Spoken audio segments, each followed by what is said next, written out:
욥의 이야기가 26장에서부터 31장까지 무려 6장이나 기록되고 있습니다. 짧지 않죠? 굉장히 긴 이 6장의 긴 이야기들 중에 오늘 본문은 마지막 장입니다.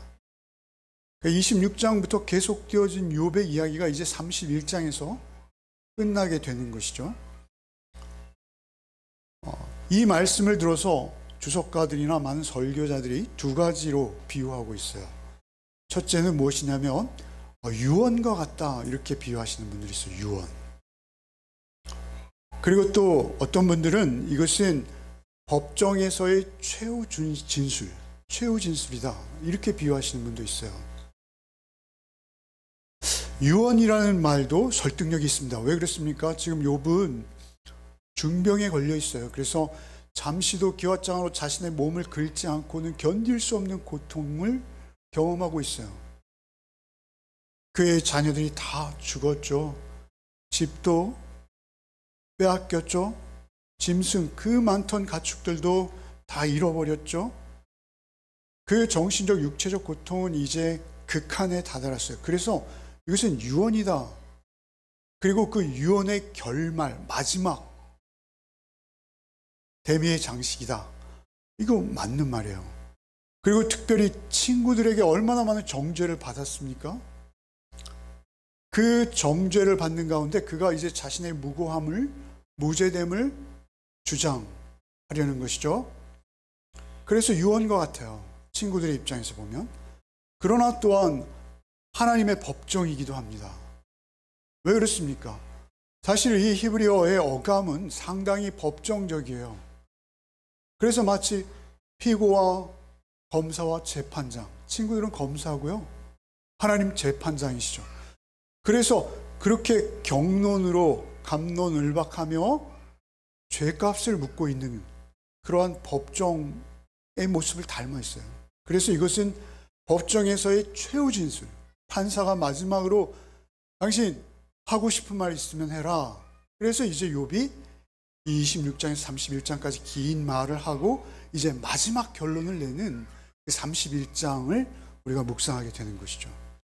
그 31장을 묵상하는 것 우리에게 너무나 중요합니다. 욥으로서는 가장 진지할 수밖에 없는 순간이죠. 그것이 유언이 되었던 법정에서 최후 진술이 되었던 욥으로서는 마지막, 물론 욥이 앞으로 이제 하나님께서 찾아오시고 하나님과 대화하는 중에 욥이 말을 하는 대목도 있습니다만 욥이 말을 하는 대목으로서는 여기가 마지막이라는 것이죠. 이 마지막 대목에서 욥이 하는 말, 이것은 욥 인생 전체가 담겨 있는 말입니다. 그리고 또한 자기가 살아온 삶에 대해서 정리하는 말이기도 해요. 나는 이러한 삶을 살았습니다. 여러분 앞에서, 친구들이죠. 그리고 하나님 앞에서. 그런데 참으로 놀랍습니다. 참으로 놀라워요. 어찌 보면 이 11개의 죄 목록들이 나오는 거거든요. 내가 이 땅의 삶을 살면서 이 11가지의 죄를 범하지 않기 위해 애썼습니다. 이것은 마치 10계명과 좀 닮아 있어요. 그 중에 1계명부터 4계명보다는 6계명에서 10계명까지가 닮아 있죠. 11가지 죄목을 변호합니다. 그런데 놀랍게 그 첫 번째 죄목이 뭐냐면요. 음란입니다. 음란. 충격적이죠. 음란죄를 먼저 고백하고 있는 것이죠. 우리 한번 1절을 큰 소리로 한번 읽어봅시다. 자기의 최후 변론에서 하는 첫 번째 고백이 뭔지 한번 읽어봅시다. 내가 내 눈과 약속하였나니 어찌 처녀에게 주목하랴. 충격적이지 않습니까? 너무 놀라운 거예요. 자신의 성적인 순결, 그것을 이야기하는 것이죠. 그런데 그것을 자신은 특별히 구체적으로 눈과 언약을 세웠다 이렇게 표현하고 있어요. 눈과 언약. 눈이 중요하죠. 그리고 또 언약이 중요합니다. 또 언약을 내 눈과 내가 언약을 세웠다. 라는데 이 언약이라는 단어는 우리가 잘 아는 베리트 몇 번 말씀드렸던 것 같아요. 여기저기에서. 이 베리트라는 단어는 사실 이 시대에는 족장 시대죠. 아브라함과 같은 시대예요. 그렇기 때문에 사실 이 언약이라는 성경 전체를 관통하는 옛 언약, 새 언약이 성경이에요. 구약, 신약이죠. 그런데 그 언약이라는 단어 말이죠. 그 언약이라는 단어가 지금처럼 우리에게 계시되어진 게 아니란 말입니다.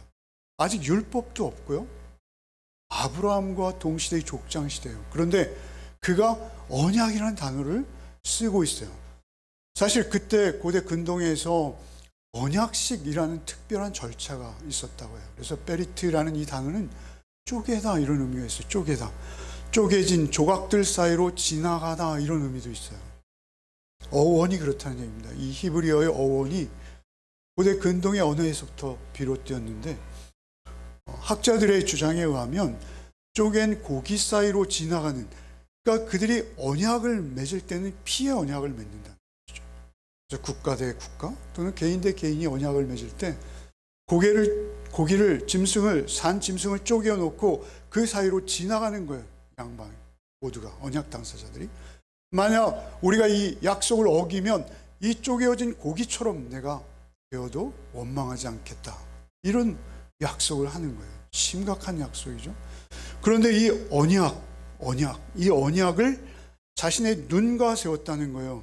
그런데 그 언약 장면 하면 우리 떠오르는 것이 하나 있죠. 한번 읽어보겠습니다. 창세기 15장 17절 잠을 읽어보겠습니다. 해가 져서 어두울 때 연기 나는 화로가 보이며 타는 횃불이 쪼갠 고기 사이로 지나가더라. 아브라함이 하나님과 창세기 15장에서 언약을 합니다. 땅과 후손들에 대한 언약이죠. 근데 그 언약을 할 때 사실은 그 쪼갠 고기 사이로 아브라함이 지나는 것이 아니라 누가 지난다고요? 하나님이 홀로 지나세요. 아브라함 오히려 그 심각한 언약식에서 하나님께서 고기를 쪼개어 벌려놓아라, 그리고 그 사이에 앉아라, 여기까지는 잘 수행했어요. 그런데 그때 아브라함은 졸고 맙니다.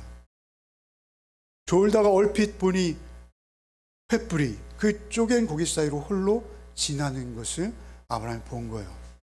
그리고 그것을 후대에 전한 것이요, 약속한 것이죠. 그러니까 이 언약이라는 것은 사실은 하나님께서 우리를 찾아와서 맺어주시는 거예요. 사실 그런 의미에서 볼 때 지금 욥이라는 이 인물이 자신의 눈과 언약을 세웠다라는 이 말씀 중에는 말이죠, 사실은 하나님의 은혜가 들어와 있어요. 이러한 충격적인 내 눈과 언약을 세웠나이다 라고 말하는 이 욥은 하나님의 은혜 없이 불가능하다는 거예요. 이런 고백이 불가능하다는 것이죠. 특별히 눈에 관심을 두고 있어요. 눈. 우리의 욕망은요, 눈으로부터 옵니다. 눈이 참 간사합니다. 좋은 차가 지나가면 우리의 눈이 자동적으로 따라가죠.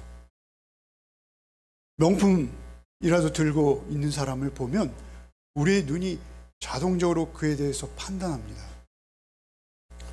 우리의 눈으로부터 우리의 욕망이 시작되어진다는, 우리의 유혹은 눈으로부터. 여러분, 최초의 인류가 유혹받은 것은 보는 데 시작해요. 여러분 잘 아는 창세기 3장 6절 지난주에 한번 읽었습니다만 다시 읽죠. 여자가 그 나무를 본즉 먹음직도 하고 보암직도 하고 지혜롭게 할 만큼 탐스럽기도 한 나무인지라 여자가 그 열매를 따먹고 자기와 함께 있는 남편에게도 주매 그도 먹은지라. 그러니까 본즉, 보는 게 중요하다는 거예요. 본즉 먹음직도 하고 보암직도 하고, 본다라는 표현이 2번이나 반복되고 있어요. 이 본다라는 것은 있죠, 처녀를 주목하여 보는 것은요, 그냥 처녀를 보면서 아름다워, 하나님께서 참 좋은 은사를 주셨네, 저토록 아름다운 외모를 주셨으니 이렇게 보는 게 아니고요. 여기서 처녀를 본다라는 의미는 음욕을 품고 깊이 보는 거예요. 관심 있게 보는 거예요. 음란한 눈으로 보는 것입니다. 여러분, 요한일서 2장 16절 한번 읽어보겠습니다. 이는 세상에 있는 모든 것이 육신의 정욕과 안목의 정욕과 이생의 자랑이 다 아버지께로부터 온 것이 아니요 세상으로부터 온 것이라. 안목의 정욕, 이것은 영어 성경이나 다른 성경, 표준세 번역, 공동번역 다 찾아보시면 안목의 정욕이 뭐냐면 눈으로 보아서 생기는 정욕이에요. 눈의 정욕, 이렇게 많이 번역하죠. 그러니까 눈으로 보는 거예요. 눈으로 보는 거예요. 눈을 통해서 정욕이 발동되어지는 거예요. 여러분, 우리가 잘 아는 다윗 있지 않습니까? 다윗. 그죠? 한번 읽어봅시다. 사무엘하 11장 2절. 저녁 때에 다윗이 그의 침상에서 일어나 왕궁 옥상에서 거닐다가 그곳에서 보니 한 여인이 목욕하는데 심히 아름다워 보이는지라. 다윗이 보았던 아름다움은 하나님께서 주신 은사로서의 여인의 아름다운 자연스러운 그런 아름다움이 아니라 음란함으로 바라본 아름다움이었어요. 사실 다윗이 자신의 전장에서 수고하고 피 흘리는 부하의 아내인 것을 알면 덮어줬어야죠. 신하들을 보내서 가림막이라도 설치하게 해줘야 되는 것이죠. 그것이 다윗다웠을 거예요. 그런데 놀랍게 다윗은 그 눈으로 유혹을 받아버리는 것이죠. 왜 그렇습니까? 그게 인간의 본성이라는 것입니다. 다윗과 같은 성군이요, 놀라운 영의 사람이었음에도 불구하고 눈은 그만큼 우리에게 위협적이라는 거예요. 눈이 그런 것이죠. 시편 119편 37절 한번 읽어보겠습니다. 내 눈을 돌이켜 허탄한 것을 보지 말게 하시고 주의 길에서 나를 살아나게 하소서. 허탄한 것을 본다라는, 허탄하다라는 것은 우상적인 단어예요. 그것이 돈이 되었던, 소위 우리말로 쉽게 하면 우리 주변에서 볼 수 있는 고급 맨션이 되었던 이런 것들이죠. 그 허탄한 것을 보지 말게 하시고 주의 길에서 나를 살아나게 하소서. 우리가 보고 쫓아가는 것이 무엇이냐는 것입니다. 하나님이냐 세상이냐, 이걸 묻고 있는 거예요. 그런데 욥은 그 점에서 처녀를 보고도 안 본 채 하겠다는 거예요. 자신의 마음을 이길 수 없게 되어질 때는 시선을 일부러라도 외면하겠다는 거예요. 자기 의지적 결단으로. 사실 그런데 이것은 내가 스스로 의로워질 수는 없어요. 우리는 사실 이 대목에서는 우리가 해석할 수 있는, 이제는 우리 계시가 다 열려서 알고 있잖아요. 하나님 은혜예요. 그가 자신의 죄를 변명하면서 지금까지 자신이 살아왔던 모든 삶을 반추하면서 처음 자신을 변호하는 것, 나는 음란한 마음으로 처녀들 오래 쳐다보는 것조차 나는 삼가했다, 이렇게 살아왔어 라고 말하고 있는 것이죠. 예수께서 오셔서 첫 설교를 하십니다. 첫 설교를 하세요. 첫 설교를 산상수훈이라고 하죠. 마태복음 5장에 산상수훈 8가지 복을 선언하시죠. 심령이 가난한 자 복이 있나니 천국이 저들의 것이요, 의에 줄이고 목마른 자 쭉 하시다가 뭐라 하십니까? 내가 율법을 폐하러 온 것이 아니라 율법을 완성하러 왔노라, 이렇게 말씀하세요. 천지가 없어지기 전에 율법의 1.1획도 없어지지 않을 것이다. 너희 의가 서기관과 바리새인보다 더 낫지 아니하면 천국에 결단코 들어갈 수 없느니라. 너희 의가 서기관과 바리새인들보다 어떻게 나을 수 있어요? 그런데 이것은 인간의 눈에 보이는 외형적으로 드러나는 어떤 법률을 잘 지켜내고 이런 것이 아닙니다. 하나님이 우리를 보실 때 우리의 의로움은 그런 외부로 드러나는 인간들이 평가해 주는 것과는 전혀 다르다. 하나님께서 우리를 보실 때 평가하는 것은 행위가 아니라 우리의 마음이요, 우리의 존재입니다. 하나님께서 우리를 보실 때, 율법을 해석할 때 율법 자체가 중요하지 않다는 것이 아니에요. 그 율법을 문자적으로 해석하고 그것을 너의 삶의 행위로 지켜내려고 하는 것 나쁘지 않죠. 그러나 그거 이전에 그거보다 더욱 중요한 것이 있으니 너희의 마음이라는 것입니다. 마음. 마태복음 5장 28절로 29절 한번 읽어봅시다. 나는 너에게 이르노니 음욕을 품고 여자를 보는 자마다 마음에 이미 간음하였느니라. 만일 내 오른 눈이 너로 실족해 하거든 빼어 버리라.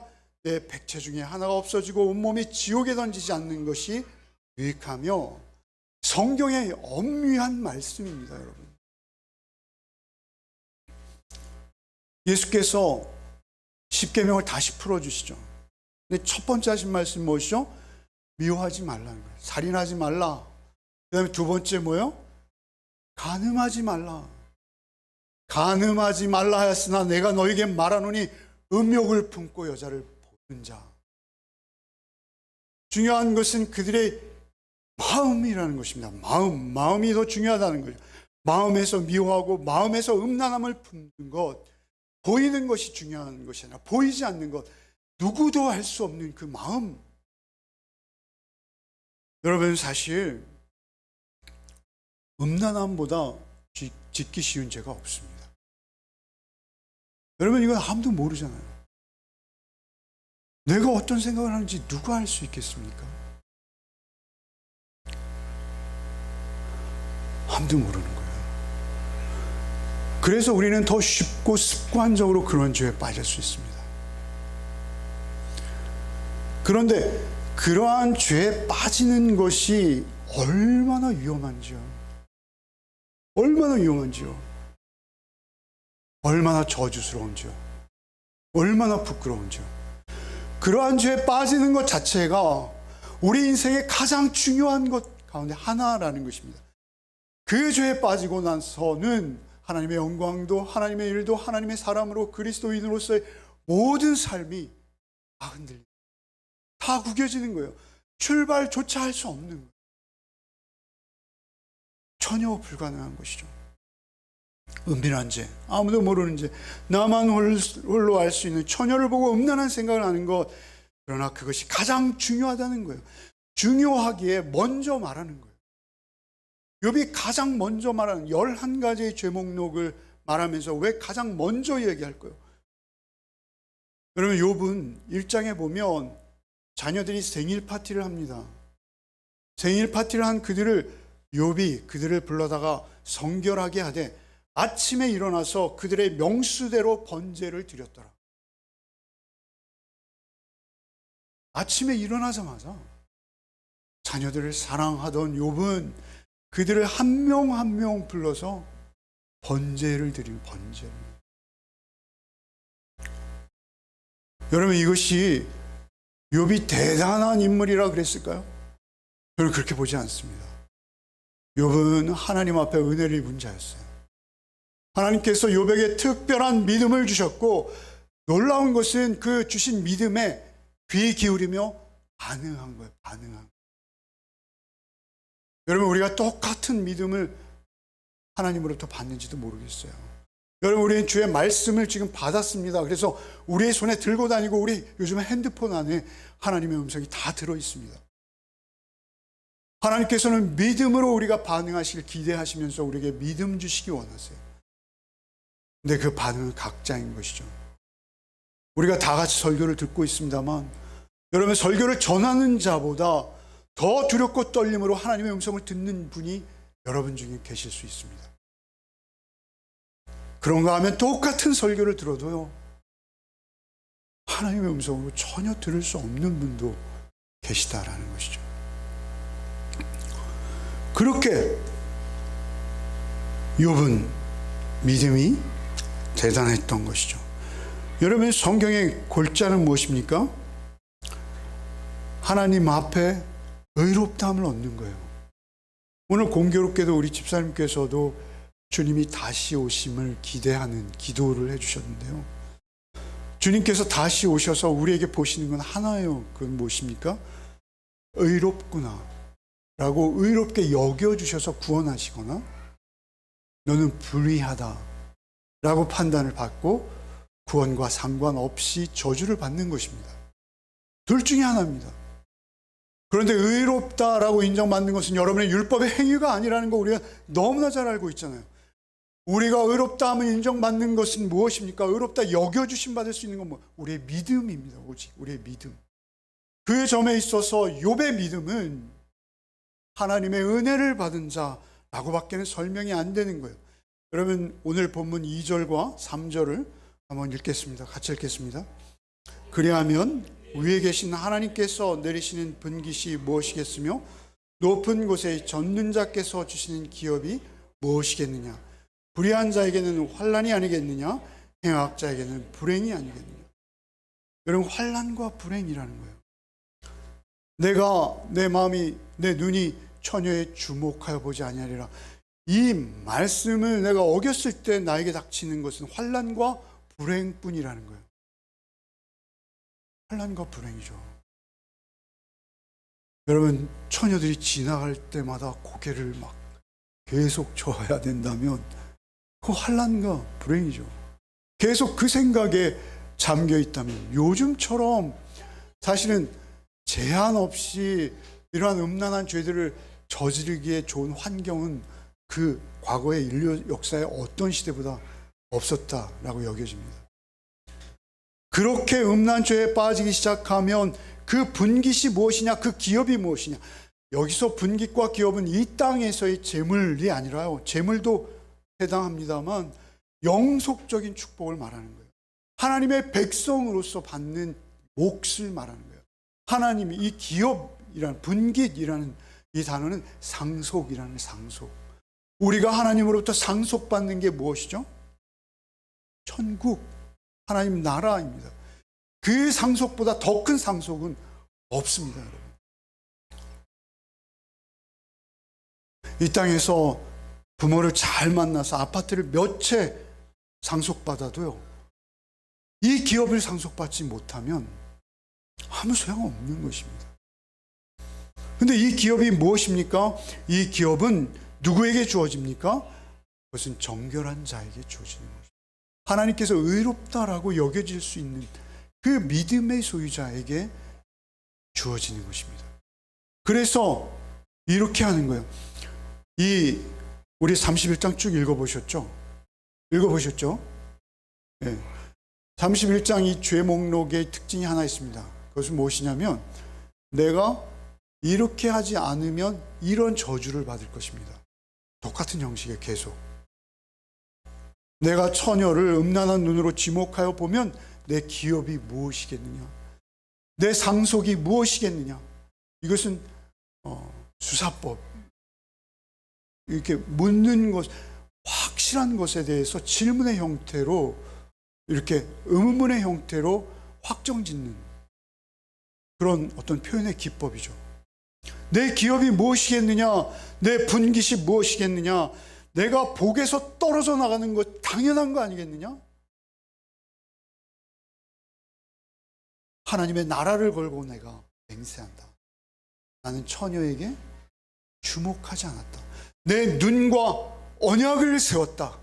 그리고 그 언약을, 그 맹세를 지키기 위해 나의 일생은 점철되었다. 사실 그렇게 그가 살아낼 수 있었던 것은 그 비결이 3절에 있습니다. 4절에 있습니다. 4절 한번 읽어보겠습니다. 그가 내 길을 살피지 아니하시느냐? 내 걸음을 다 세지 아니하느냐? 그는 하나님이 있어요. 하나님께서 자신을 살피고 있는 거예요. 내 걸음을 다 세지 아니하느냐?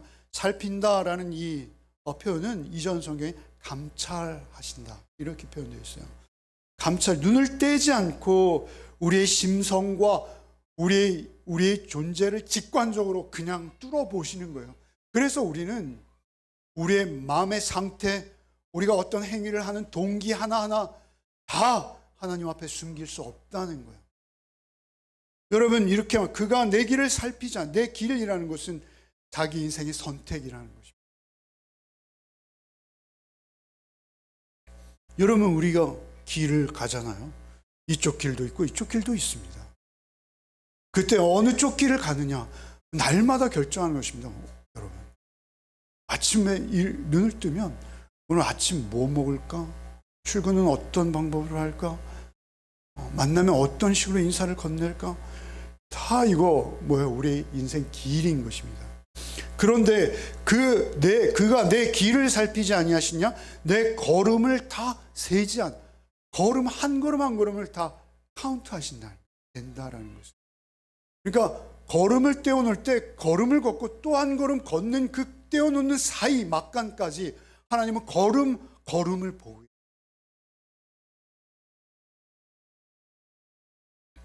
그것은 무엇입니까?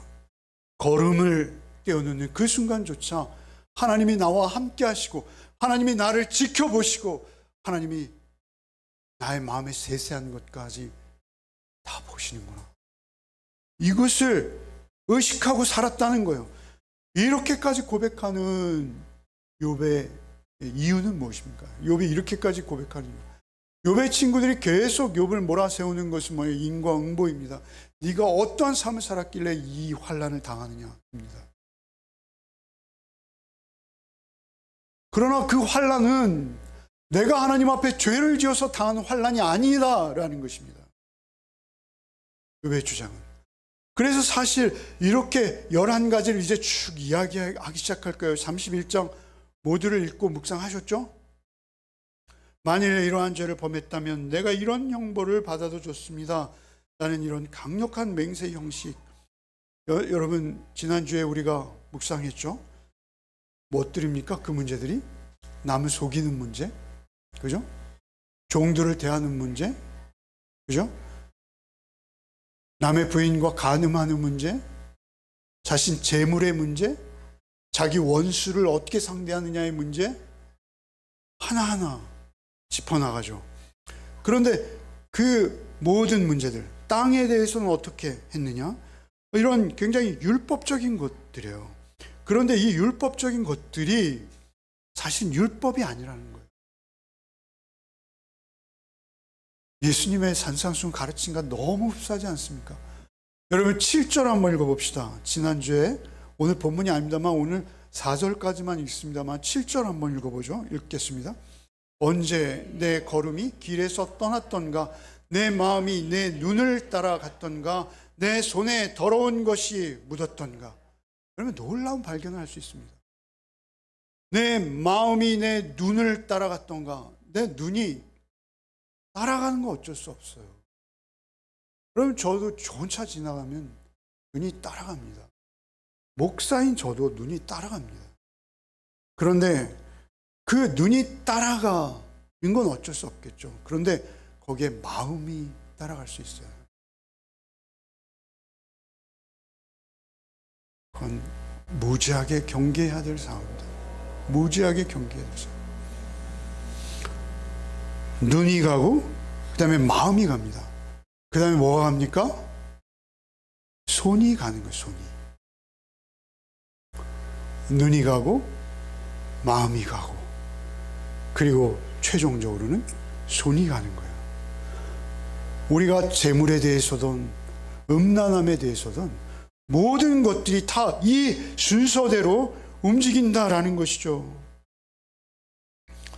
그러나 욥은 하나님을 경외하는 자였기 때문에 그 걸음걸음을 세시는 하나님 앞에서 눈에서 마음으로 올 때도 마음에서 손으로 갈 때도 하나님이 보고 계신 거예요. 그래서 결국 차단될 수밖에 없는 거예요. 어디선가 그는 멈출 수밖에 없는 거예요. 그래서 그는 하나님께서 어떻게 평가하세요? 1장과 2장에서 우리 보았습니다만 온전하고 정직하여 모든 악에서 떠난 자라고 욥을 설명하고 있는 것이죠. 그러한 온전하고 정직하여 모든 악에서 떠난 그러한 삶을 살 수 있는 것 은혜입니다. 그가 어려움을 당하고 환난을 당할 수 있습니다. 이 세상에서는 당연합니다, 여러분. 이 세상에서 오히려 미련하다 할 수 있는 삶입니다. 그러나 그러한 삶이 하나님 앞에 의롭다 인정받는 거예요. 여러분, 아브라함이잖아요. 아브라함. 욥과 동시대의 아브라함이 하나님 앞에 의롭다라고 여김을 받는 거죠. 로마서의 표현대로 아브라함이 하나님 앞에 의롭다, 그 시대의 말이죠. 아직 율법도 없고요, 아무것도 없어요. 이스라엘이 아직 이집트에 가지도 않았어요. 그러나 창세기에서 벌써 아브라함에게 하나님께 의롭다라고 여겨주는 것은 그가 하나님께 반응하고 있다는 거예요. 그가 처음부터 믿음의 사람이었습니까? 아니잖아요. 그런데 하나님께서 그를 믿음의 사람으로 세워주시잖아요. 그가 손을 높이 들고 눈물을 흘리며 하나님을 향해 찬양했습니까? 그가 목청을 돋워서 하나님을 변호하고 설교했습니까? 그런 거 한 번도 한 적 없습니다. 그가 남긴 것은 오히려 연약해 보이는 이삭 하나를 남기고 죽은 것밖에 없어요. 그가 한 것은 엄청난 땅과 자손에 대한 약속을 받았습니다만 그가 이 땅에서 누리고 또 남긴 것은 이삭 한 명이 고작이었어요. 하나님께서 우리에게 보시는 것은 우리의 마음이요, 우리의 믿음이라는 것입니다. 그 믿음과 마음이 하나님 앞에 있을 때 고작 이삭 하나를 남기고 그는 이 땅의 생을 마감했으나 하나님 그 순전한 믿음을 보시는 거예요. 여러분, 마태복음 6장 3절 4절 한번 읽어봅시다. 너는 구제할 때 오른손이 하는 것을 왼손이 모르게 하여 내 구제함이 은밀하게 하라. 은밀한 중에 보시는 너의 아버지가 갚으시라. 은밀한 중에 보는 거예요.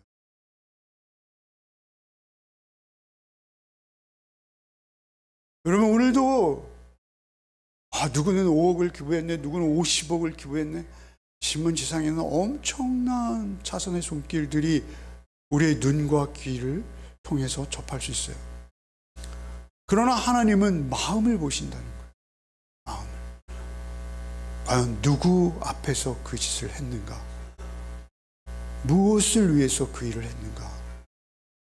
은밀한 중에 보시는 너희 아버지께서 갚으시리라. 그런데 이게 가장 적용되는 게 어디입니까?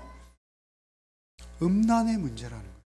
이런 구제의 문제나 이런 선행의 문제가 아니라 악행의 문제에서 더 놀라운 위력을 발휘한다는 거예요. 그 악함에서 우리를 자유케 하는 거예요. 다시 말씀드리지만 아브라함이 어떤 행위를 해서 하나님 앞에 칭찬을 받고 의롭다고 우리의 믿음의 조상이 되어서 우리가 지금도 아브라함을 존경하고 사랑하고 따르는 것이 아니라 아브라함은 믿음의 사람이었다는 거예요. 하나님을 의뢰하고 하나님 앞에서 하나님을 중요하게 하고 하나님 첫 번째로 등장시켜서 늘 하나님을 향한 존경과 사랑으로 삶을 살아낸 것이죠. 여러분, 우리 지도자들이 왜 이렇게 걸려 넘어집니까?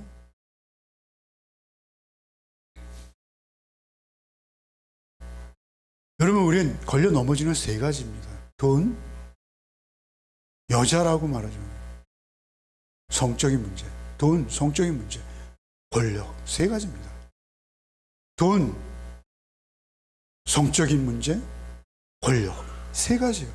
순서는 동일합니다. 권력이 되었던, 돈의 문제가 되었던, 여자의 문제가 되었던, 그 여자의 경우는 그러면 해방인가요? 남자의 문제입니다. 동일합니다.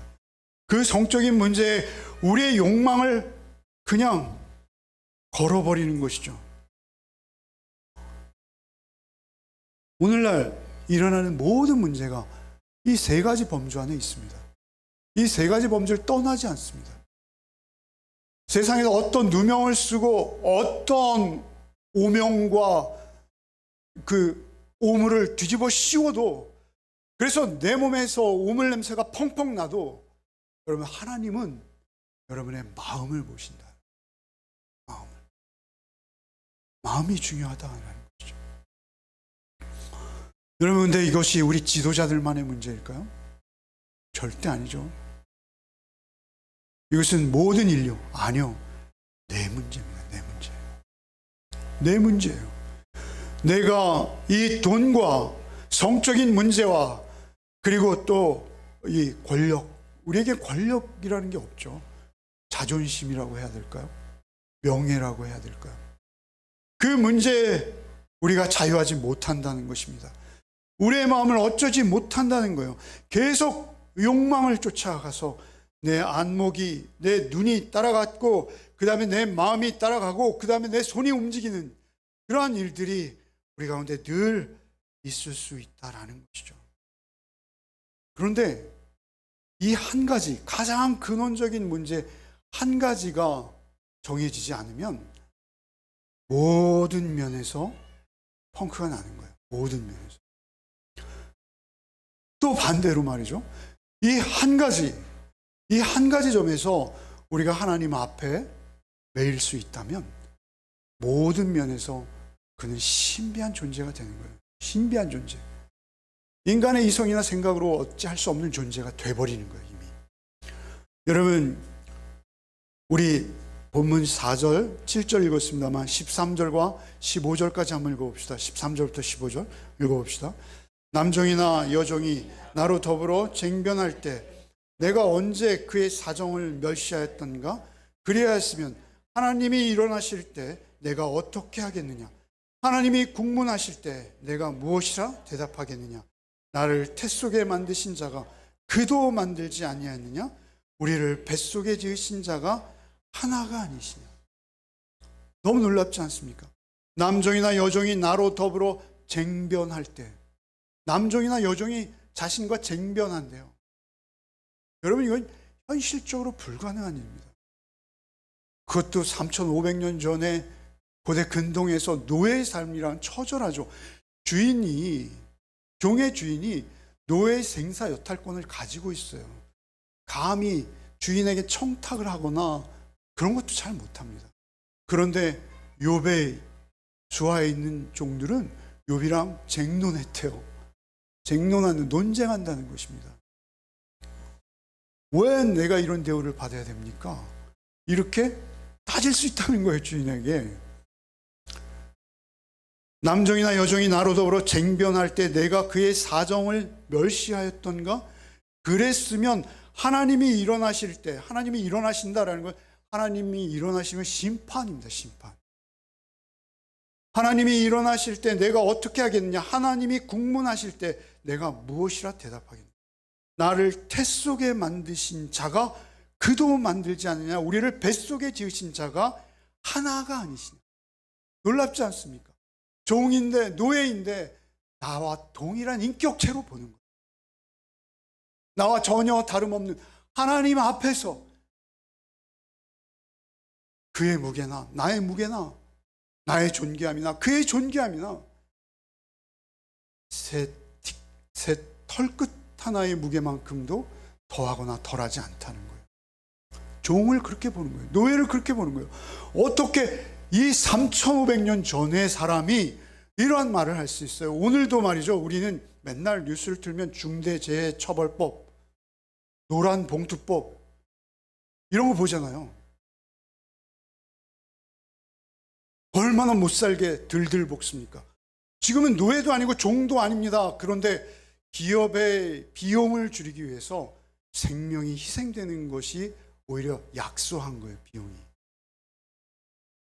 중대재해처벌법이라는 게 뭐예요?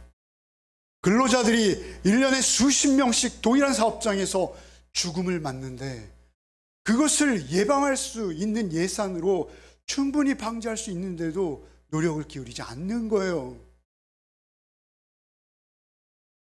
욥은 나를 태 속에 만드신 자가 그도 만들지 아니하느냐? 우리를 뱃속에 지으신 자가 하나가 아니냐?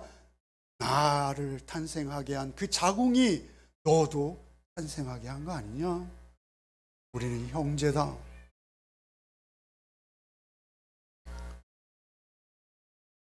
네 목숨이 내 목숨이요, 내 목숨이 너의 목숨이구나. 욥이 어찌 이런 사고로 살아갈 수 있어요? 한 분 하나님이시기 때문에 그렇습니다.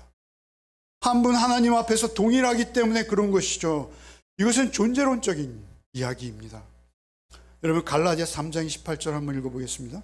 너희는 유대인이나 헬라인이나 종이나 자주자나 남자나 그리스도 예수 안에서 하나이니라.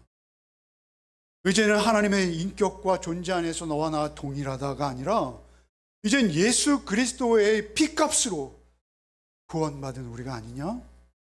예수가 날 위해 피 흘리셨다. 나만 위해 피 흘리셨느냐? 네가 헬라인이든 남자든 여자든 종이든 자유자든 유대인이든 헬라인이든 너는 예수 그리스도의 피값으로 사신 자이구나. 이렇게 우리가 대할 수 있어야 된다는 것이죠. 이것이 가장 기본적인 거예요. 여러분, 이것이 되지 않는다면 나머지들은 사소한 거예요. 여러분 31장을 쭉 읽어나가 보십시오. 31장을 읽어나가 보면 우리는 알 수 있습니다. 그가 얼마나 하나님 앞에 두렵고 떨림으로 하나님을 의식하며 구별된 자의 삶을 살고자 애쓰고 있는지 알 수 있어요. 아, 욥이 진정 하나님 앞에 있구나. 이것을 우리가 깨닫는 것입니다. 이것을 깨달을 때만 우리는 우리의 삶이 내 것 될 수 있습니다. 하나님 앞에 드려질 수 있는 삶이 되어질 수 있습니다. 남의 문제가 아닙니다. 누구의 문제도 아닙니다. 누구 제3자를 탓할 일은 절대 아닙니다. 내가 누구인가? 그렇다면 이 세상은 당연히 그렇게 흘러갈 수 있고 그렇게 흘러갈 수밖에 없으나 그럼 나는 누구인가? 나는 하나님 앞에 어떤 존재인가? 내가 누구인가? 그게 우리에게 가장 중요한 것입니다. 손을 높이 들고 큰 소리를 내어 기도하는 것, 대단한 기적을 보는 것, 그런 게 중요한 게 아니라 우리가 두렵고 떨림으로 늘 하나님을 의식하며 하나님 앞에서 구별된 삶을 살기 위해서 하나님의 영을 잠시도 떠나지 아니하고 늘 인정하는 삶, 그 삶을 살아내는 복이 저와 여러분에게 있기를 바랍니다. 한 주간의 삶 속에서 여러분이 늘 새롭게 성령의 시각으로 하나님의 마음으로 하나님의 뜻으로 우리의 선택하고 판단하고 결정하는 모든 것들을 바라보는 복이 있으시기를 바랍니다. 주님, 참으로 우리의 삶을 돌아봅니다. 얼마나 우리의 걸음걸음이 주님을 향해 등을 보인 적이 있는지요. 하나님, 우리의 걸음걸음이 얼마나 갈팡질팡 좌로 우로 치우친 적이 많은지요. 주님, 우리의 삶의 흔적을 주님께서 다 아시오니 주여 우리를 긍휼히 여기사 이제 남은 우리의 삶, 남은 우리의 시간들은 오직 하나님 앞에서 하나님과 함께 하나님을 경외하며 하나님 말씀 앞에 두렵고 떨림으로 살아내는 복이 우리에게 있게 하여 주옵소서. 우리에게 믿음을 주시옵소서. 우리에게 성령의 충만한 은혜를 허락하여 주시옵소서. 오직 하나님의 시선으로 하나님의 뜻 안에서 또 한 주간을 승리하는 우리 모두가 되게 하여 주시옵소서. 예수 그리스도 이름 받들어 기도하옵나이다. 아멘.